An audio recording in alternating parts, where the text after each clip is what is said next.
السلام علیکم، بسم اللہ والحمدللہ والصلاۃ والسلام علی رسول اللہ۔ خبر یہ ہے کہ عمران ریاض خان کو حج کرنے کے لیے جاتے ہوئے ایئرپورٹ پر گرفتار کر لیا گیا ہے۔ یہ خبر آپ نے بھی سنی ہے۔ تو میں ایک حدیث پڑھ رہا تھا، منہاج المسلم کے اندر ایک حدیث آتی ہے کہ جس کو کوئی بیماری نہ ہو، جس کو کوئی زہری حاجت نہ ہو، یا جس کو کوئی بادشاہ ظالم حکومت روکنے والی نہ ہو، تو وہ استطاعت ہونے کے باوجود بھی حج نہیں کرتا، تو وہ بندہ چاہے یہودی ہو کر مرے، چاہے عیسائی ہو کر مرے۔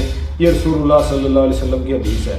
تو اس حدیث کے فہم کو میں اس طرح سمجھ رہا تھا کہ ہو سکتا ہے کہ ہمارے پاکستان میں کہ کوئی بندہ ایسا ہو، کسی کو بیماری ہو، بیماری کی وجہ سے نہ جا سکے، کسی کو کوئی مجبوری ہو، وہ مجبوری کی وجہ سے، حاجت کی وجہ سے نہ جا سکے۔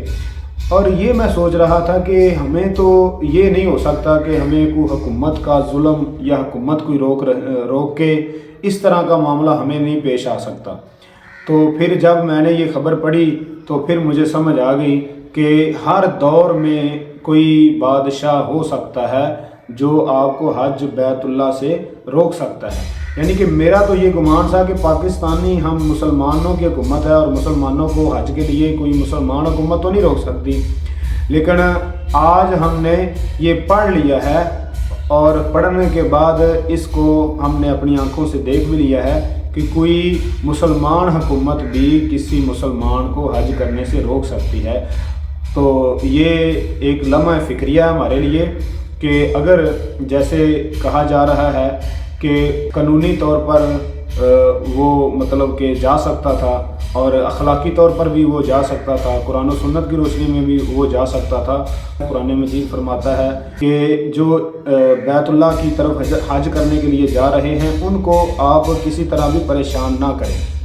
تو یہ جو عمران ریاض کا واقعہ ہوا ہے تو یہ اخلاقی بھی اور قانونی بھی یہ ناجائز ہوا ہے، ان کو حج کرنے کے لیے جانے دینا چاہیے۔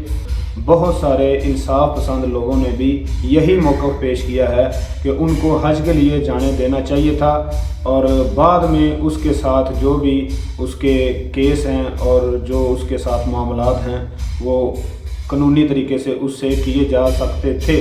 تو لہٰذا اخلاقی طور پر حکومت کا حق بنتا ہے کہ کسی کو بھی مطلب کہ نہ روکے جو جس کا کوئی بڑا جرم نہیں ہے، جس نے کوئی قتل نہیں کیا، جس نے کوئی دین کی بہت بڑی مخالفت نہیں کی، یا جس نے کسی کا بہت بڑا حق ڈاکہ نہیں مارا۔ تو یعنی اس طرح کے معمولی مسئلوں میں یا معمولی ضد کی بنا پر کسی کو اللہ کے گھر میں جانے سے روکنا یہ اخلاقی طور پر، قانونی طور پر اور قرآن سنت کی روشنی میں ناجائز ہے۔ اللہ تعالی ہمیں صحیح دین کے مطابق زندگی بسر کرنے کی توفیق عطا فرمائے۔ السلام علیکم ورحمۃ اللہ وبرکاتہ۔